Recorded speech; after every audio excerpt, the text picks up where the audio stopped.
مسیح یسوع کے جلالی اور بابرکت نام میں آپ سب کو میری طرف سے سلام۔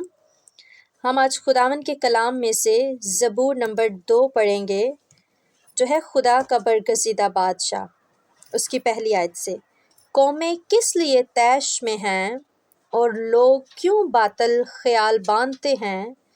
خداوند اور اس کے مسیح کے خلاف زمین کے بادشاہ صف آرائی کر کے اور حاکم آپس میں مشورہ کر کے کہتے ہیں، آؤ ہم ان کے بندھن توڑ ڈالیں اور ان کی رسیاں اپنے اوپر سے اتار پھینکیں۔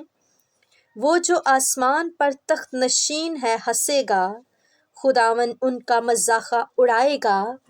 تب وہ اپنے غضب میں ان سے کلام کرے گا اور اپنے قہر شدید میں ان کو پریشان کر دے گا۔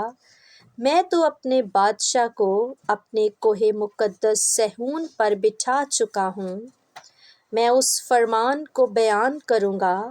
خداوند نے مجھ سے کہا، تو میرا بیٹا ہے، آج تو مجھ سے پیدا ہوا۔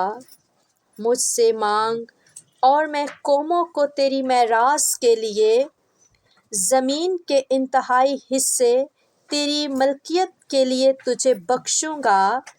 تو ان کو لوہے کے عصا سے توڑے گا، کمہار کے برتن کی طرح تو ان کو چکنا چور کر ڈالے گا۔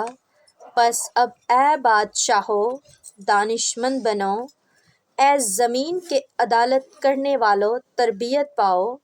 ڈرتے ہوئے خداوند کی عبادت کرو، کانپتے ہوئے خوشی مناؤ، بیٹے کو چومو۔